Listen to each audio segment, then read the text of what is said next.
Vilas 5 stars kitchen. இன்னைக்கு நம்ம கிச்சன்ல என்ன பார்க்க போறோம்னா சாம்பார் பொடி ரெசிபி பார்க்க போறோம். அதுக்கு ஃபர்ஸ்ட் என்னென்ன பொருள் எடுத்துக்கணும் அப்படிங்கறத நான் காமிக்கிறேன். 100 கிராம் வரமிளகாய் எடுத்திருக்கேன், 100 கிராம் மல்லி எடுத்திருக்கேன். அது கூட போடுறதுக்கு மிளகு 10 கிராம் எடுத்திருக்கேன், 10 கிராம் சீரகம், சின்ன ஜீரகம், 10 கிராம் சோம்பு. இது வந்து ஆப்ஷனல் தான், நான் போடுவேன், உங்களுக்கு பிடிச்சிருந்தா போடுங்க, இல்லைன்னா இதை விட்டுறலாம்.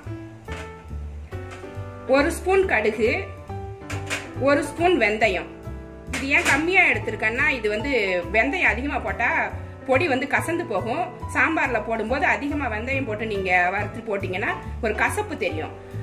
இது கொஞ்சமா போட்டீங்கன்னா நல்லா வாசனையாகவும் இருக்கும், குழம்பு கெட்டு போகாம பாத்துக்கும். பருப்பு குழம்பு ரொம்ப நேரம் கெட்டு போகாம பாத்துக்கிறது வெந்தயம் தான். அதனால அதுக்கு 1 ஸ்பூன் போதும், அதனால நான் 1 ஸ்பூன் எடுத்திருக்கேன். அது மாதிரி கடுகும் அப்படிதான், குழம்ப கெட்டு போகாம பாத்துக்கும், வாசனையாகவும் இருக்கும். அதனால இதுவும் 1 ஸ்பூன் தான் எடுத்திருக்கேன்.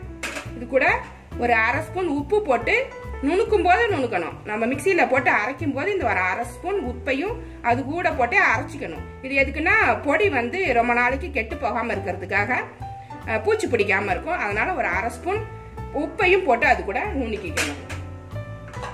மஞ்சள் பொடி 2 ஸ்பூன் எடுத்திருக்கேன். மஞ்சத்தூளும் அரைக்கும் போது தான் போடணும், இப்ப வறுக்கிறப்பையோ எப்பயும் போடக்கூடாது. இதை மிக்சியில போட்டு அதை அரைக்கும் போது 2 ஸ்பூன் மஞ்சள் பொடியையும் போட்டுக்கணும், இந்த உப்பையும் போட்டுக்கணும். பெருங்காயம் 1 ஸ்பூன் எடுத்திருக்கேன். இதுவும் வாசனைக்கு, இதுவும் வறுக்க தேவையில்லை, இது பொடி பெருங்காயம். வறுத்தோம்னா நம்மளுக்கு தீஞ்சு போயிடும். அதனால இது மிக்சியில போட்டு இந்த பொருளெல்லாம் வறுத்து அரைக்கும் போது போட்டா போதும். 20 கிராம் துவரம்பருப்பு எடுத்திருக்கேன், 20 கிராம் கடலை பருப்பு எடுத்திருக்கேன். அரிசி போட போறது கிடையாது. அரிசி போட்டீங்கன்னா குழம்பு வந்து ரொம்ப பழப்பழன்னு இருக்கும். குழம்பு திக்க ஆகணும்னா நீங்க பருப்பை தான் கொஞ்சம் கூட போட்டு நீங்க சாம்பார் பண்ணணும். அப்பதான் அது டேஸ்டும் நல்லா இருக்கும், சத்தான ரெசிபியாவும் இருக்கும், நல்ல புரோட்டீன் கிடைக்கும்.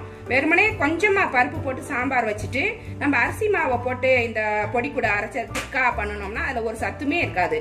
அதனால நீங்க சாம்பார் திக்கா இருக்கணும் அப்படின்னு நீங்க நினைச்சீங்கன்னா 100 கிராம் துவரம்பருப்பு போடுற இடத்துல ஒரு 50 கிராம் அதிகமா போட்டீங்கனாலே அது திக்கு கொடுத்துரும், டேஸ்டாவும் இருக்கும். அதுதான் நல்லா இருக்கும். அந்த ரெசிபி தான் ரொம்ப நல்லா இருக்கும். அப்படி வைக்கிற சாம்பார் தான் வாசனையாகவும் டேஸ்டாவும் சத்தாவும் இருக்கும். இப்ப வந்து இது கூட கொஞ்சம் கருவேப்பிலையும் எடுத்து வச்சிருக்கேன். இதையும் இது கூட நம்ம வறுக்க போறோம். இது எப்படி வறுத்து ரெடி பண்றதுன்னு பாத்துக்கலாம். அடுப்புல ஒரு வானல் போட்டு சூடு பண்ணிருக்கேன். இதுல கொஞ்சமா எண்ணெய் ஊத்திக்கிங்க, ஒரு 4 டிராப் ஊத்தினாலே போதும். இது எதுக்குன்னா கார்ல அடிக்காம இருக்கும், அப்பதான் வறுக்கும் போது. மிளகா மல்லி எல்லாமே சிம்ல வச்சே வறுத்துக்கோங்க, இல்லைன்னா கலர் மாறி போயிடும். கலர் மாறி இருந்துச்சுன்னா குழம்பு வந்து கருப்பு கலரா ஆயிடும், கலர் நம்மளுக்கு கிடைக்காது. நல்லா வானல் சூடானதுக்கு அப்புறம் சிம்ல வச்சுக்கோங்க. இது வறுபடம். ரொம்ப வறுக்காதீங்க, காரல் அடிக்கும், குழம்பும் நல்லா இருக்காது. தீஞ்சு போயிடுச்சுன்னா குழம்பு பொடியோட சாம்பார் பொடியோட கலர் மாறிடும். நல்லா வறுபட்டுருச்சு, அதே சமயம் தீயல நல்லா இருக்கு. இப்பவே நம்ம எடுத்து கொட்டிக்கலாம். இது ஒரு தாம்பாளத்துல கொட்டிக்கணும். நல்லா ஆறுனதுக்கு அப்புறம் தான் நம்ம நுணுக்க ஆரம்பிக்கணும்.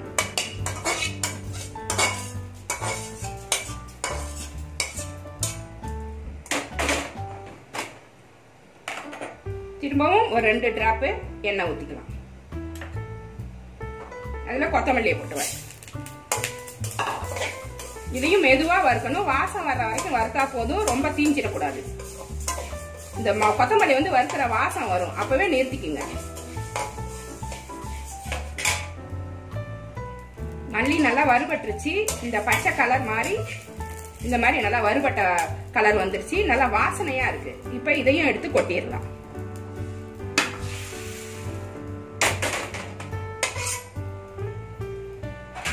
இது மிளகாய் வறுத்து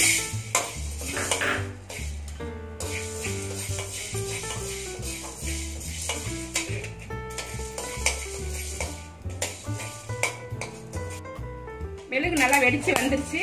இதுக்கு மேல இது வைக்க தேவையில்லை, போது இதையும் கொட்டிடும்.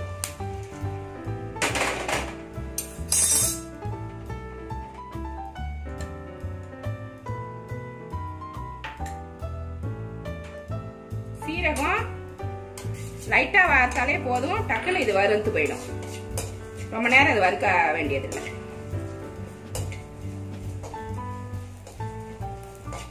போதும், வறுத்துருச்சு. இதையும் கொட்டிடும்.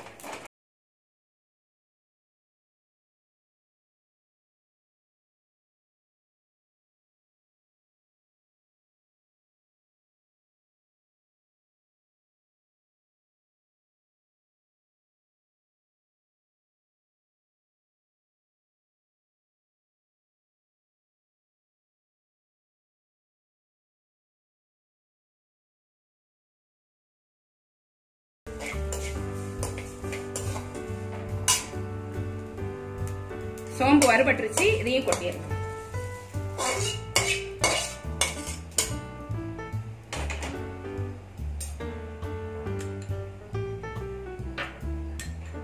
துவரம் பருப்பை வறுத்து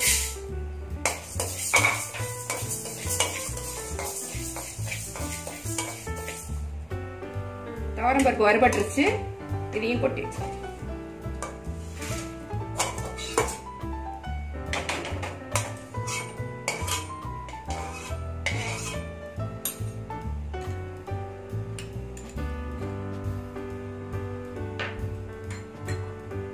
அடுத்தது கடலைப்பருப்பு.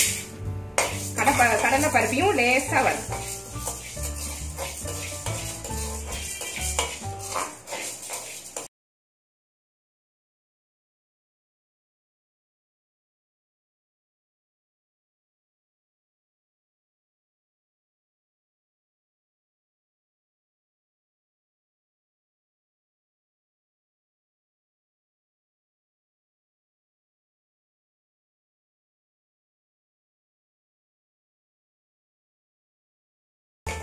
டக்குன்னு எடுத்துறேன்.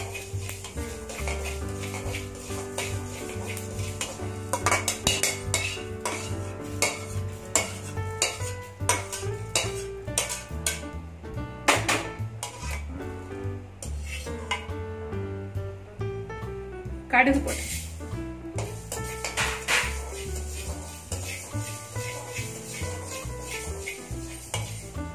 கடுகு நல்லா வெடிச்சு வரணும்.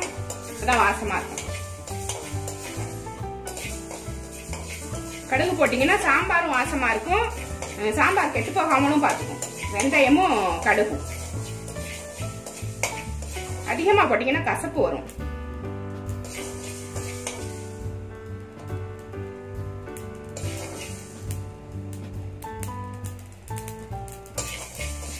நல்லா வெடிச்சிருச்சு. போதும். இதுக்கு மேல வச்சா தீஞ்சு போயிடும். அதையும் கொட்டி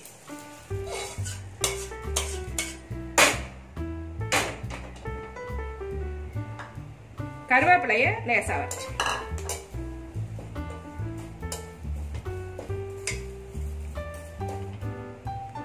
கருவேப்பிலையும் வறுத்தாச்சு. நம்ம ஸ்டவ் ஆஃப் பண்ணிடலாம். அவ்வளவுதான். வறுக்க வேண்டிய பொருள் எல்லாம் வறுத்தாச்சு.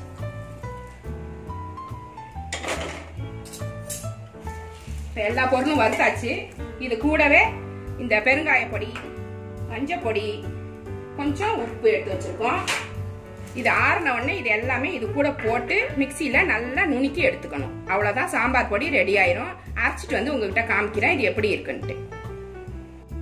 இப்ப பொடி நுணுக்கிட்டு வந்துட்டேன். சாம்பார் பொடி ரெடி ஆயிருச்சு. இந்த சாம்பார் பொடியை யூஸ் பண்ணி மதியத்துக்கு சாம்பார் மட்டும் இல்ல, இட்லி சாம்பாருக்கும் இது சூப்பரா இருக்கும். நல்லா வாசனையா இருக்கும். நல்ல டேஸ்டான ஒரு பொடி. இது போட்டாலே குழம்பு வந்து நல்லா டேஸ்டாவும் இருக்கும், வாசனையாவும் இருக்கும். இதை நீங்க உங்க வீட்டுல ட்ரை பண்ணி பாருங்க. இந்த ரெசிபி உங்களுக்கு பிடிச்சிருந்துச்சுன்னா என்னோட சேனலை சப்ஸ்கிரைப் பண்ணுங்க. மறக்காம பெல் ஐக்கானையும் அழுத்திருங்க. லைக் பண்ணுங்க, ஷேர் பண்ணுங்க. இவ்வளவு நேரம் என்னோட வீடியோ பார்த்த எல்லாருக்குமே நன்றி. தேங்க்யூ.